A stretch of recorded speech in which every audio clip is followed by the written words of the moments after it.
Hello, hello, and welcome back to the podcast. Today, we are going to talk about plot twists. Every reader tells you that they want plot twists. Give me twists, give me turns, surprise me, they say. This is what they want. Or is it? It's what they say they want, but that's just it. There's something of a, hey, let's call it a plot twist, to the art of creating plot twists. And most people don't entirely understand what it is. That's what we're going to talk about today in this episode. What a plot twist really is, understanding the psychology of it, what a reader wants versus what they say they want, and how to master the art of creating plot twists in your fiction. So, stay tuned.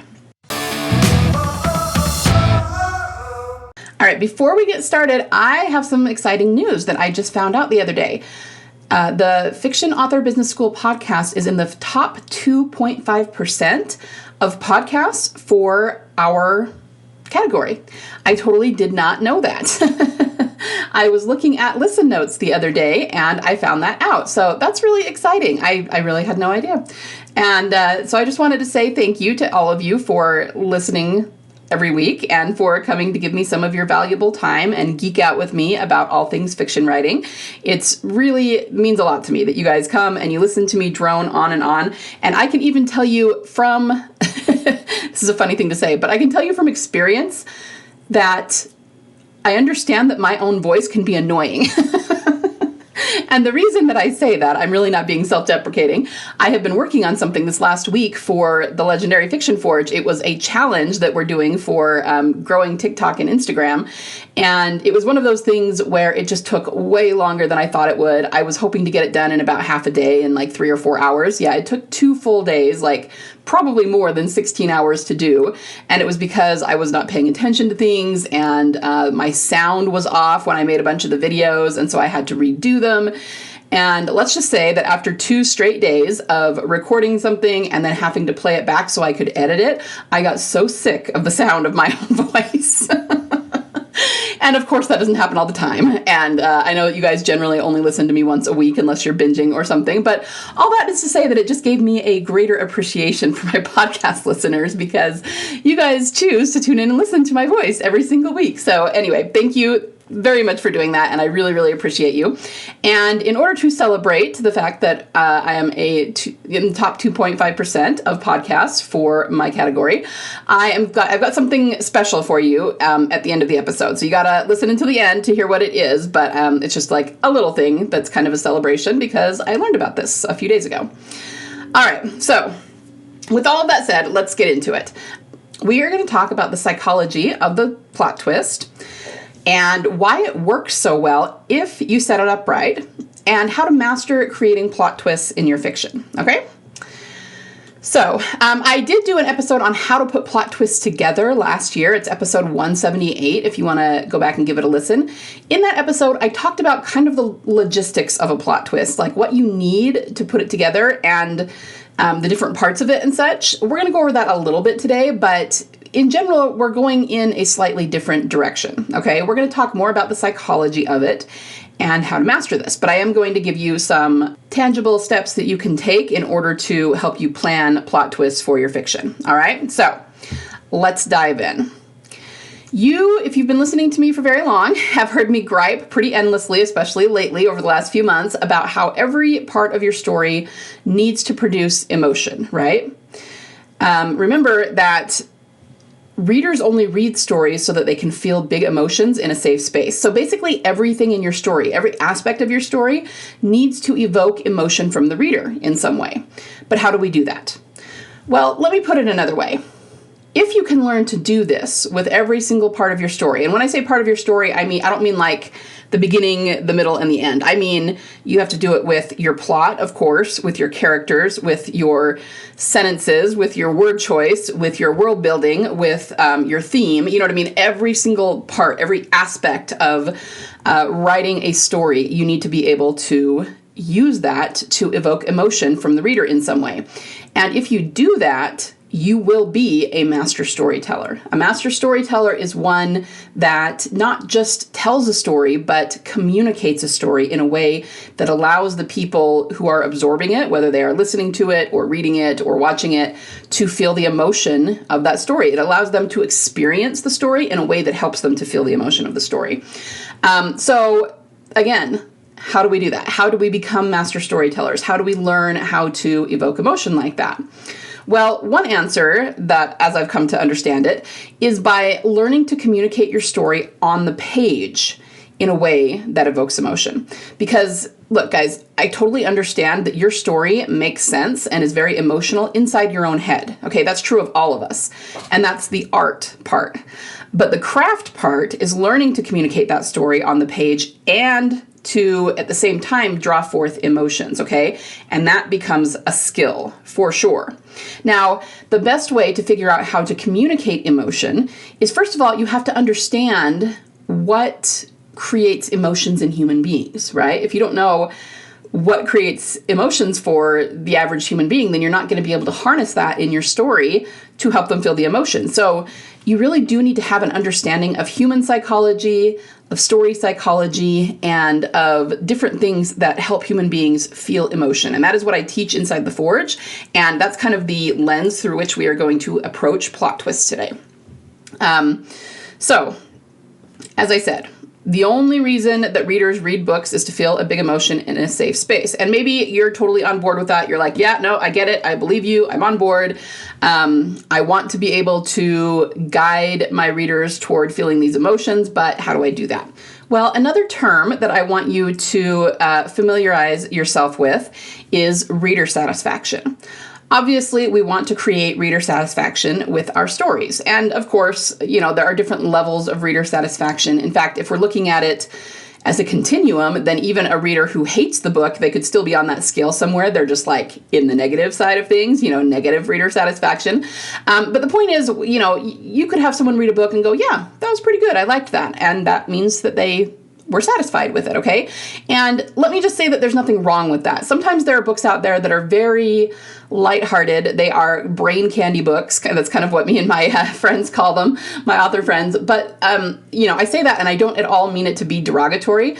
We all need those sometimes. In fact, I needed one just a couple of weeks ago. I read a book that I actually thought was a crime fiction, and it turned out it was a true crime book. And that's fine. I enjoy true crime. I don't read as much true crime as I watch, but it was a very dark book. It was about a very, very dark case that had to do with a lot of abuse. And I do have some deal breakers to where I won't finish things, you know, the story or the episode or whatever it is in true crime if certain things are true of the case. And none of them were true in this particular book, in this particular case. So I did finish it, but it was just really heavy and really, really dark. So I actually literally went to my author friends and said, okay, give me something that is lighthearted, that is like a comedy or a romance. I just need a palate cleanser because that book was so heavy. And so they did. They told me something that actually had something come up on Libby that a couple of them had read. And so I read that and it was perfect. It was exactly what I needed. And, you know, so brain candy books or the lighthearted books, they're great. And there are plenty of authors who write those kinds of books who actually make a lot of money. So they're very successful. However, I'm just telling you all of this to preface what I'm going to say next. And that is that the reader satisfaction that I personally go for when I am writing my books is much, much deeper than that. Like I said, I have nothing wrong with brain candy books, and you can take my courses and learn how to write those too. Obviously, anything that I teach can apply to any genre and any type of book. But for me, I tend to go for the really deep, cathartic reader satisfaction that means that the story and the characters stay with the reader for a really long time, okay? It makes them want to reread the book or series. It makes them want to gush about it because they felt something, some emotion so deeply that it almost changed them on a subconscious level, okay? That's the kind of book I aim to write because those are the kind of books that I love and that I remember the most in terms of what I read growing up, you know, and even since I became an adult. So I've probably read at this point hundreds of books in my life that I don't remember the details of, but those are not the kinds of books I want to write. Now, what does all of this have to do with plot twists? Well, it has to do with reader satisfaction. The main way to create reader satisfaction is, as I've already said, by helping them to feel emotion. So once again, how do we create emotion with plot twists specifically? Well, okay, the sequence is going to be different for every part of your story. There's not like one universal way to create emotion and use that same thing for emotion in characters and emotion in world building. No. It's going to be different each time. So you have to figure out the sequence of how to create emotion with each individual part. But one way among many to create emotion is through repetition and pattern recognition. I know. Have you ever heard someone talk about science and math and psychology in conjunction with how to write a great novel? Probably not. But buckle up, Buttercup, because get to know me. This is what I do, okay? It's what I specialize in. I'm going to give you the why real quick, and I promise I won't get too much in the weeds of it, but the short explanation is that our brains, as human beings, we automatically look for patterns, okay? And when we start to recognize patterns, and especially if we see them, more than once, if we see them, say we see the same pattern over and over again, it becomes familiar to us, okay? And that gives us a sense of safety because we've seen it before. It can also give us a sense of, let me backtrack a little bit. It gives us a sense of safety because we've seen it before and we recognize it, right? Then the next thing that our brain does is it tries automatically to discern some sort of meaning in the pattern. So the first step is to recognize the pattern. Hey, I've seen this before. This is being repeated. And then the next thing we do is, why is it being repeated? Is it that someone is repeating it on purpose? Is there some meaning I'm supposed to take out of this? The why, the what does it all mean? I mean, that's such a human question to ask, right? And our brains will ask it whether we want them to or not. So that is why repetition can create emotion. And if we can find some sort of meaning in that repetition, then it actually creates euphoria in our brain, okay? And this is what people do when they read books. This is why, you guys have heard me gripe a lot about setups and payoffs and how the more information you give your reader up front, the more invested in the story they will be and the more that they will read it. So that's why it's not a good idea to just withhold information all the way until the end when you suddenly have the plot twist, because you haven't gotten the reader emotionally invested in it, okay? But I'm going to go into that more in just a minute when we talk about, specifically the psychology of the plot twist. But again, just remember that repetition and pattern recognition always are going to help you create emotion in your book. So here's the next thing you need to know, and I promise we'll get to the actual plot twist part. We need to talk a little bit about reader behavior. I said in the intro that there's kind of a dissonance between what the reader tells you they want and what they actually want. And this is actually true of all human beings, not just readers, but readers are no exception, okay? Very often, people will tell you what they think they want, and they're not lying. That really is what they think they want. But you have to pay attention to their behavior because people are not always experts in what they actually want. This is very true in the business sector, I would know, but it's true of reader behavior too. So let me give you some examples so you can kind of wrap your head around what I'm saying. If you are a parent, you've probably had this experience before, and even if you're not, you've probably seen it in someone else's kids before. How often does a child open a toy, on Christmas morning, and it's something that the parent is excited to give them and paid a lot of money for, and then they open it and the kid seems super excited and is jumping up and down, and then the parent opens the box and puts the toy together, and what does the kid do? They play with the box for 3 hours, right? And the parent is rolling their eyes going, okay, well, clearly I should have just bought them a box because they're just as excited about that as they are about this toy that I paid all this money for, right? That's what I mean. You have to pay attention to their behavior, to what they actually do, okay? Because very often what they say they want is not what they actually want, and their behavior, not their words, will dictate what they actually want. Another example of this is a famous quote by Henry Ford, who invented the modern automobile engine. And he famously said that if he had asked people what they wanted and based his inventions on that, they would have told him that they wanted faster horses, right? And remember that, or I don't know, maybe not remember, I don't know if you know this, but the very first automobile in a car, they raced it against a horse that was pulling a carriage, and the horse won. So the first automobile kind of sucked, it was just, but that's true of all technology. The first cell phone we had was not what we have today, that's just typical.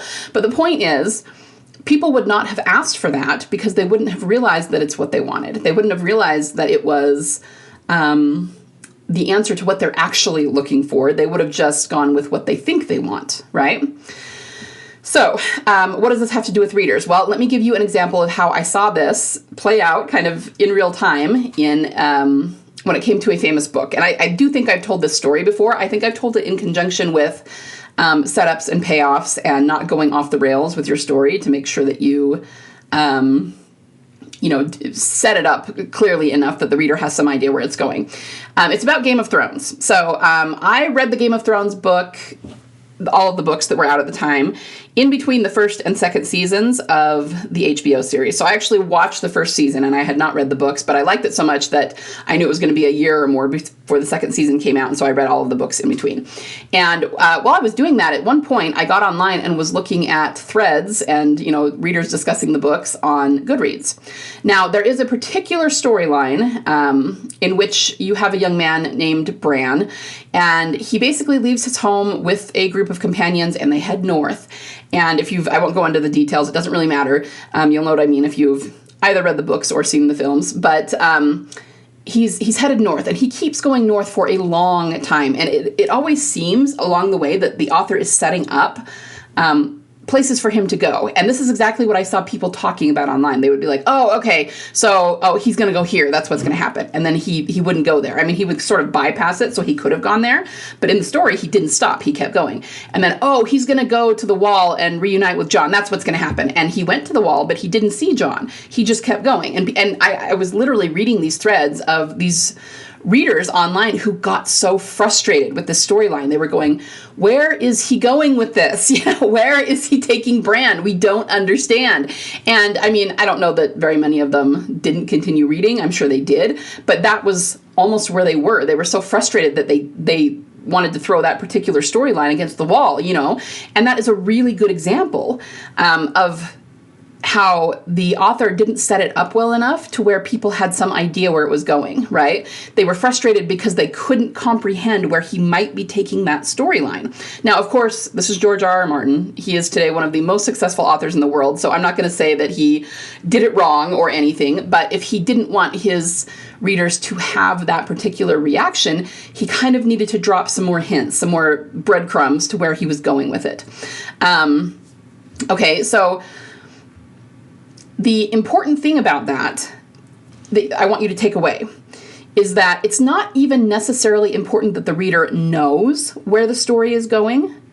It's important that they think they know where it's going, that they have some inkling of where it might go, okay? Because that is what that empowered and kind of euphoric sense, because it is a form of pattern recognition. Even if they don't know exactly where it's going, they're going to guess. Their brain can't help it when they're reading or absorbing a story. Their brain is going to try to guess where it's going. So it's not important that they actually know where it's going, but it's important that they think they do. Okay, so think logically about how readers read books. We read them and categorize them by genre, by tropes, by situations, right? They want things that are familiar. So how does that jive with them saying they want plot twists? Because a plot twist, by definition, is a surprise, right? The answer is they want twists and turns within the boundaries of what's familiar. So you've heard me preach about this before, right? To say that, they want to be completely surprised isn't true, because if they wanted to be completely surprised, they wouldn't always read within their chosen genre, right? Their chosen genre is, obviously it's a taste thing, it's what they prefer, but it's very familiar to them as well because they love it, because they prefer it, right? So they want twists and turns within the boundaries of that genre, within the boundaries of a typical story structure, because that's familiar, okay? And this, incidentally, this is a little off topic, but this is why cross-genre is hard to sell, because people like the genre that they are familiar with. And you could have an amazing story, but if you can't convey that it has the things in it that are familiar to them and that they enjoy reading about, you're going to have a real hard time getting them to buy that book. So cross-genre is hard to sell, or at least at first. Eventually it might become its own genre, and then maybe it won't be as hard to sell. But you get the idea. So going back to people saying they want one thing, but doing another. Do people actually want plot twists? Yes-ish. I personally think on a psychological level that the plot twist itself isn't the important thing. I mean, what actually happens, or do they actually care if you tell the story one way and not another? I don't think so. I think that the plot twist itself isn't as important as the emotion that they feel because of it, okay? Always bring everything back to that. Do they want plot twists? Sure, but what they really want, what they're really saying, is that they want to be surprised. They want to feel an unexpected emotion, because when that happens and they're shocked, it gives them adrenaline, right? And they go, whoa, I did not see that coming. And that's actually kind of a pleasant feeling. That's what they're after. You see what I mean? So maybe it's splitting hairs because plot twists just so happen to be great, effective, and proprietary way to do this in fiction, but you always have to bring everything back to emotion and what they're really after, okay? Because readers can't articulate this. This is what I mean about people saying one thing and actually wanting another. They will say, no, I want to be surprised. I want there to be plot twists. But if you made everything so surprising and so plot twisty that they did not at all see it coming, and you did not adhere to genre and you did not adhere to tropes, I'm telling you, everyone is going to hate your book. And then you're gonna sit there, with your hands up going, I don't understand. You said you wanted plot twists. So you see what I mean? They are saying one thing, but you have to understand what they're actually asking for when they say that. Okay, so with that understood, let's talk about how to actually set up a plot twist. You might want to grab a pen and write these down if you are in a place you can do that. Please don't be doing that if you're driving or something. Number one, you have to decide on the true outcome. So what I mean is that you're going to set up a twist, and you have to know what's actually going to happen. So this is important for you to understand too. It is almost impossible to create really effective plot twists unless you do some planning, okay? Unless you know the true outcome you're heading toward, and possibly also the theme you're writing to, okay? So obviously there's different kinds of plot twists. Let's go over that real fast.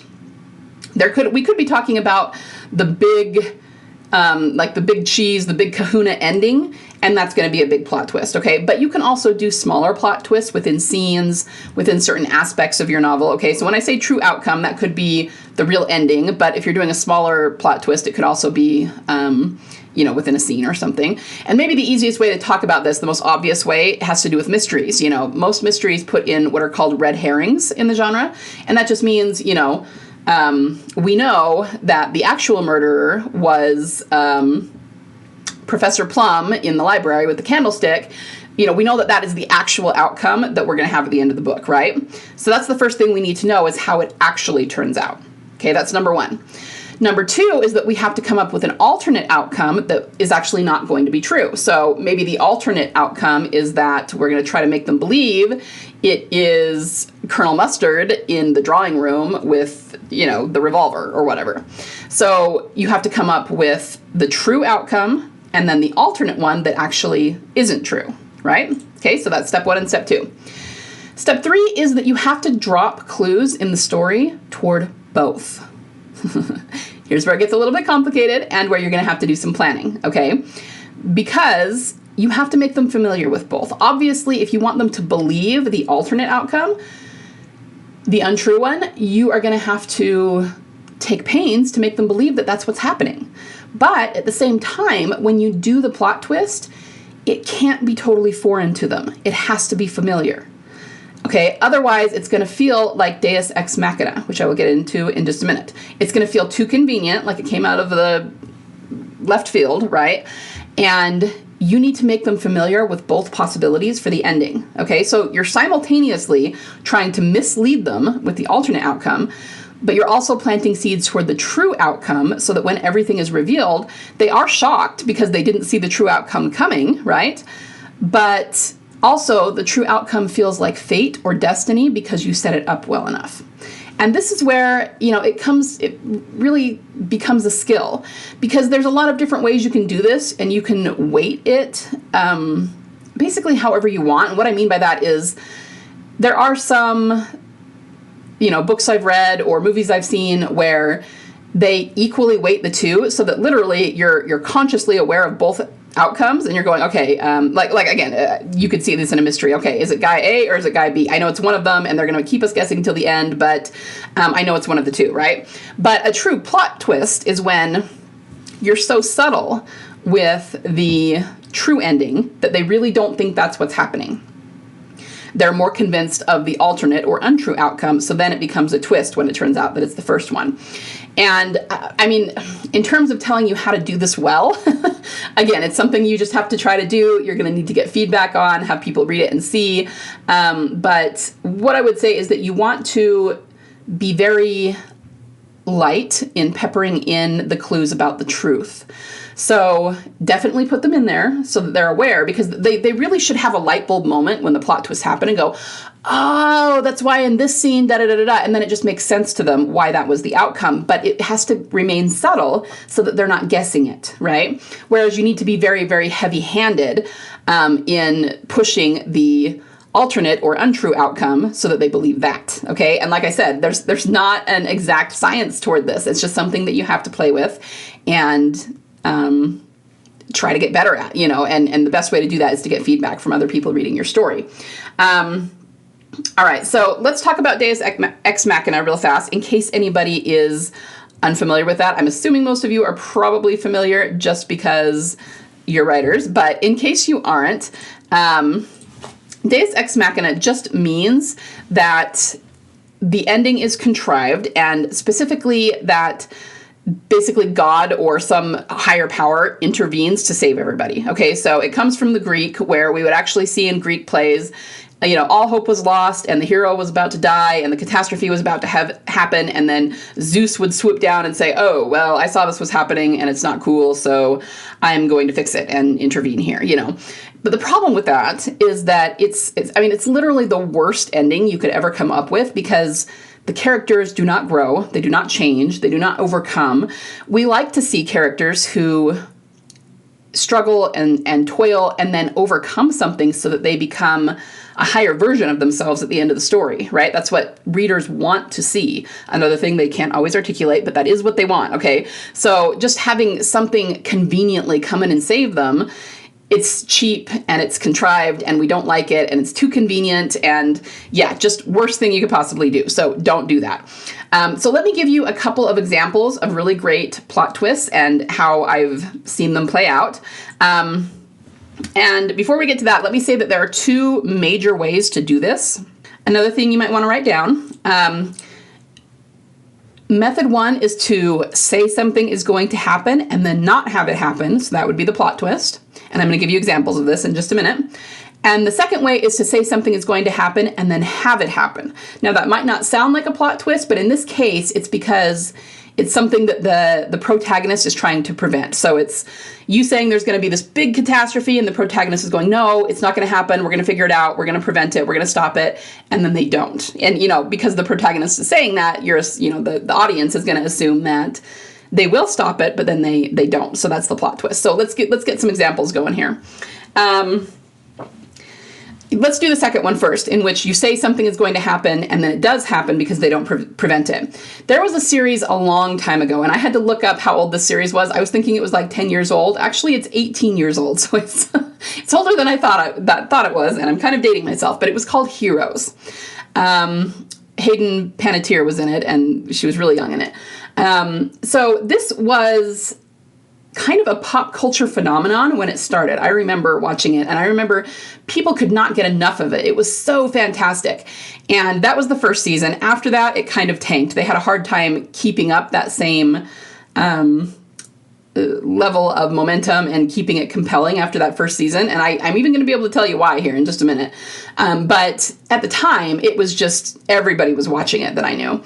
And basically, the premise was, there was quite a few characters in it, but there was a big catastrophe coming. And there was one man in particular who was a painter. And every time he would start painting, he would go into a trance and he would have visions of the future. And so he was seeing this big catastrophe happening. And I honestly don't even remember exactly what the catastrophe was, but it was like extinction level event. It was like nuclear winter. It was like this huge catastrophe, And he saw a whole bunch of people that were involved, and some of them it looked like they were going to die, and some of them I think were able to maybe prevent it, and he didn't know who any of them were in real life. In the show, there were other characters in the show, but he would have these visions, and pretty much the whole first season was them trying to prevent this catastrophe from happening.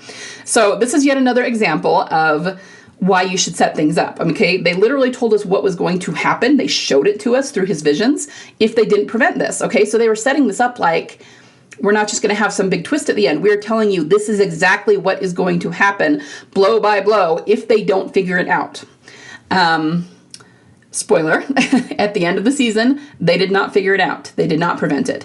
There were some things that I remember, it kind of seemed like this character or that character might die, but it wasn't even so much that it was prevented as, in the vision, they just didn't have it all, and so it looked like they were going to die, but then they actually didn't. But the point is, it was the big plot twist because everyone assumed they would find some way to avert the disaster, and they did not, okay? And like I said, people could not get enough of that story in the first season because they had told us what was going to happen, and we had to tune in to see if it was actually going to happen, right? And I did say I would tell you why it didn't keep that same momentum, because they had a hard time reproducing that in later seasons. They didn't use the same structure, I guess. Like, they really should have kept going with the visions and kept going with, that's what was working. That's what people loved and why they kept tuning in. And then after the first season, they completely scrapped that aspect of it and weren't doing that anymore. And it just didn't have the same pull, it wasn't as compelling.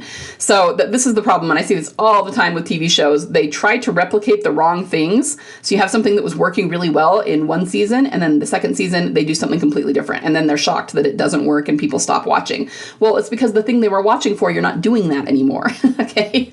But, not everyone realizes that. Okay. So that would be an example of having, you say something is going to happen, but then you actually do have it happen, and that's the plot twist. The other way that I talked about is to say something is going to happen and then not have it happen. Now, one really interesting scene that I have thought about a lot since I started analyzing a story is from Star Wars Episode 4, A New Hope. It's the scene very near the end where everybody's getting ready to jump in their little spaceships and go try to blow up the Death Star, and Luke and Han have a conversation.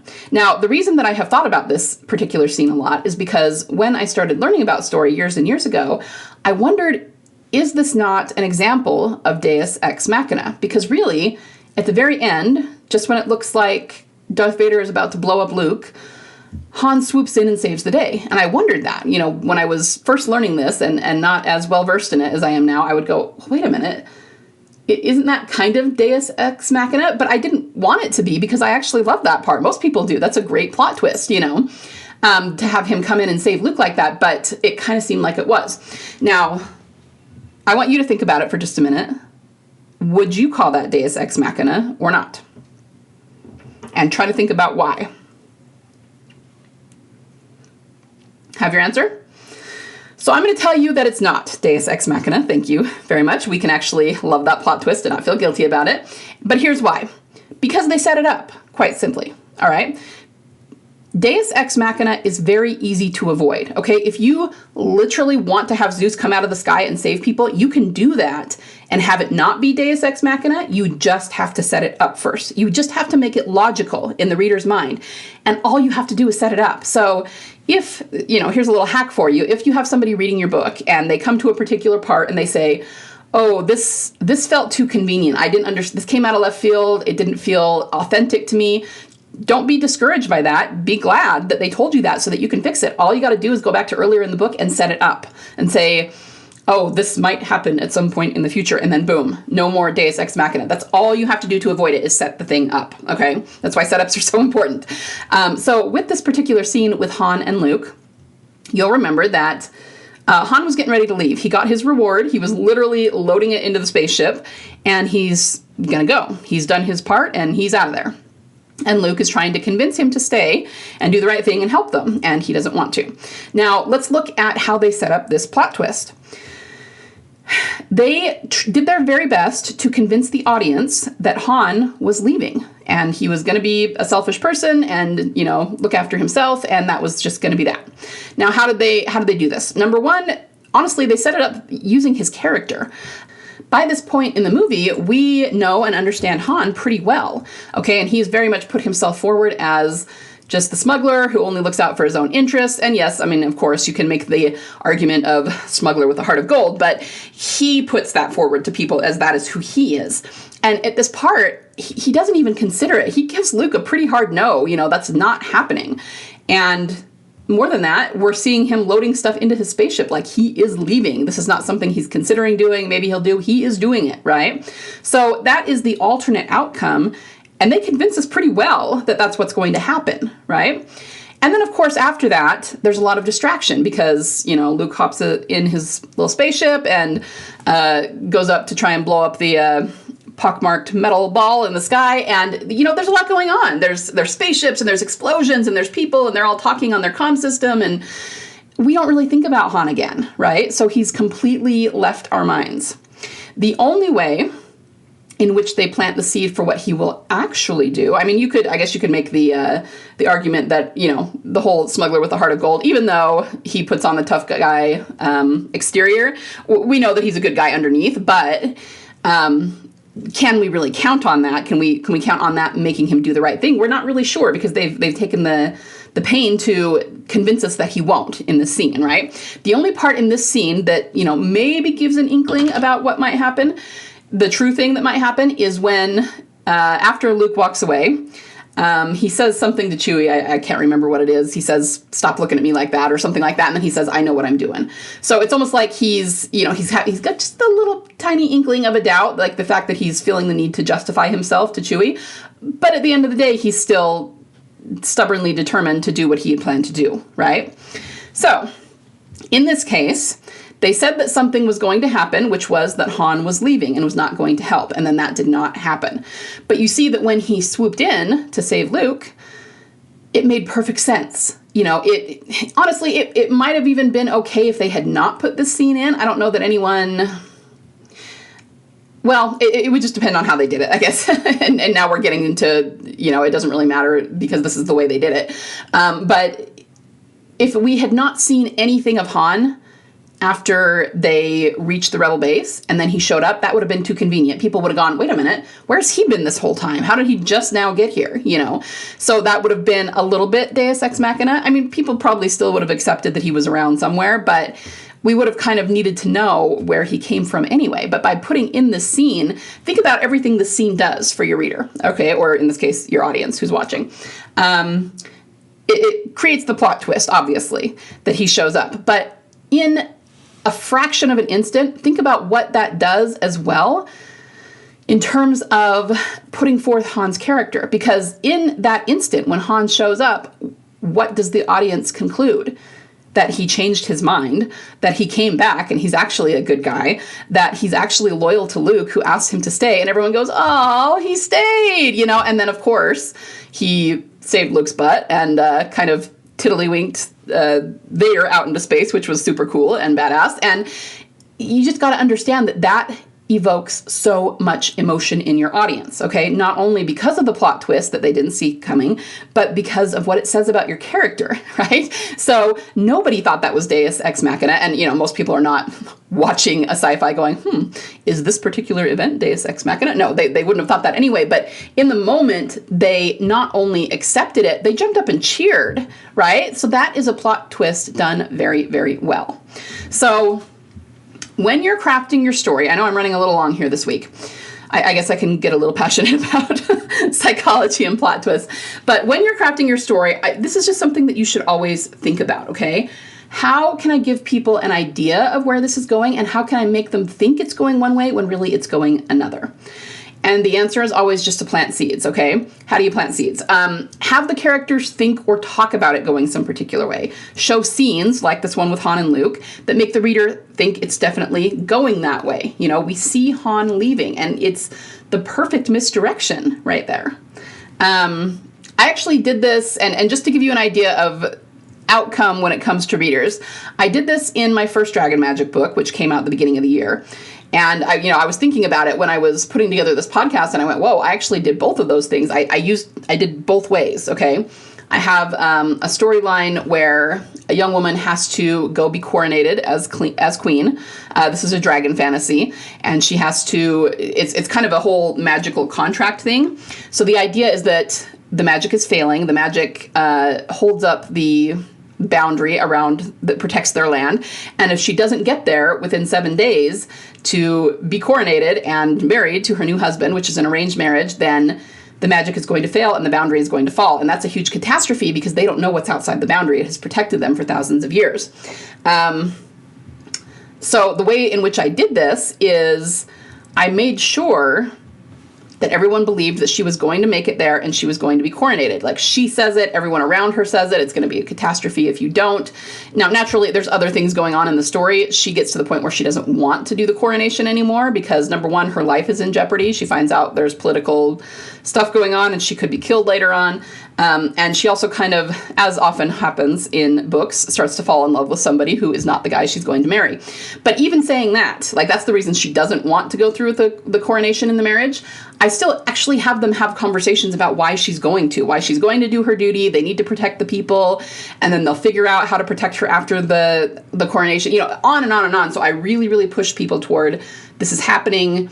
And the reason that it was compelling is because she was going to be marrying someone she didn't love, right? And so people think that's what's happening. I very much set it up in a way as, okay, this is what's going to happen at the end. She's going to go through with the coronation and the wedding, and it is somebody that she is not in love with, and her life is going to be in danger, but they're going to figure that out later, and it's a series, so they're thinking, okay, that's what book 2 will be about. And then, a little bit of a spoiler, at the end, she does not end up going through with it. So it was something where I said something was going to happen and it didn't. On the flip side, I did talk about how she needed to go through with it because otherwise the boundary would fall and there would be some sort of catastrophe. Well, guess what? That is an example of the second way to do it, because I said something was going to happen unless they prevented it by having her get coronated. And then it actually did happen at the end. The boundary does fall. There is a huge catastrophe, right? And the reason I'm telling you this is because I literally have several, I don't even know how many reviews on that book where the reader says this. They say, oh, I totally should have seen that ending coming and I did not see it. Wow. You know what I mean? And that's what you will get if you can set up these plot twists in a really effective way. Okay, that's what you're going for. You want the reader to be surprised in a good way, and you want them to be gushing about it. But you need to understand that the only way to achieve that is to obviously set up an effective plot twist, and I've told you how to do that with these steps. But more than that, it's to create emotion, right? You have to create that emotion in them or you're not going to get that response. And again, the only way to create emotion is to understand the psychology of human beings and the psychology of story and what creates emotion in human beings.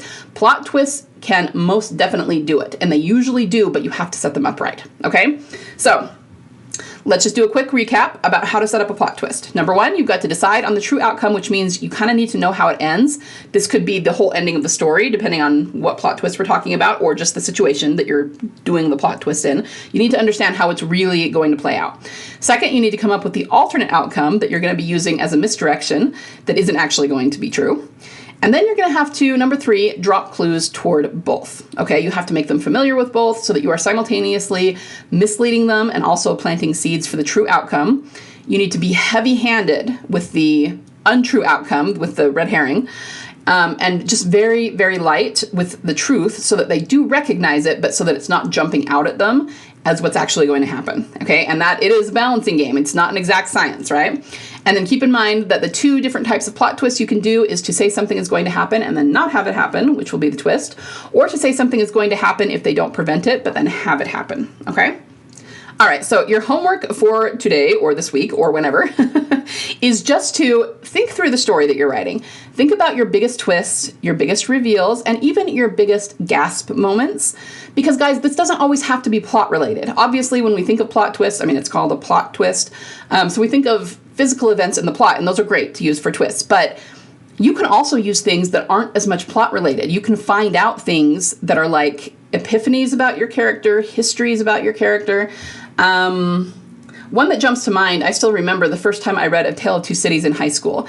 And there's this one part where you find out that what is her name? Madame Defarge. She's actually a really good example of a female villain. And she's very bloodthirsty. She's all about the guillotine. And you don't really, I don't know, at least I didn't. I was a teenager, I might have been a little over my head, but you don't really question why she's there other than, she's the villain. Of course she's there. She's just kind of evil and icky, but then you find out that her family was murdered and she has this whole blood tie to what's going on. And that was a gasp moment, for me reading it the first time. And that really didn't change the trajectory of the plot at all. It didn't change what was going on. It was just the author letting you know this is her motivation. So even things like that information can still be plot twists, okay? So anyway, just to say that you can use big plot events, but you can use other things that are not, external and physical plot events either. So just think about the biggest moments, your biggest twists, yes, your biggest plot events, your biggest reveals, your biggest epiphany moments, and try to figure out how to make them more emotional through twists. Either wait to reveal them, use misdirection, go through these steps that I've given you today and see if you can apply them to any big moment in your story to make it more emotional and give the reader that unexpected emotion that they're looking for when they say they want plot twists, okay? All right, guys, that's it for today. Thank you so much for listening. Oh, I told you at the beginning that I had a little something for you before I forget, because just to kind of celebrate that I found out I'm in the top 2.5% of podcasts. I had a promo going on the Legendary Fiction Forge that I actually finished up with yesterday, but I'm going to honor it for anybody who wants it. So, we have the normal price, monthly price of the Legendary Fiction Forge, but the promo was that if you are interested in joining and getting the help that I provide in there, I will allow you to get the first month in the membership for $27. Okay. After that, it's just the first month. It's a promo for $27. And then after that, it will go back to the regular price after that. But again, guys, I have so much in there. Everything I've talked about today, the psychology, understanding how to evoke emotions step by step in each part of what you write to evoke these emotions. That's what I teach in the membership. Okay. And we have a lot of training in there right now. You get more every month. But for $27, you get 30 days, that's less than $1 a day. And you can look around and decide if this is for you. If it's not, I get it. It's not for everyone and you can be on your way. But if it is, then you can hang out. And we have a great group of authors in there, a great community. So I'm not even going to give you a URL because this is a promo that is hidden. It's not something you can just click on. So if that is something that you are interested in, like I said, I will honor it for a few more days. Just email me. I will put my email, the email that I want you to use in the show notes, and I will give you a code to get the first month for $27. And again, that's just in celebration because I found out I'm in the top 2.5% of podcasts, and I did a little dance when I found that out. So if anybody wants to take advantage of that promo, just send me an email and just say that, I would like to take advantage of the $27 promo, and I will tell you what to do next so that you can take advantage of that. All right. Everyone have a wonderful week of writing. Have a wonderful week thinking up and implementing your plot twists, and I will be back next week. Bye.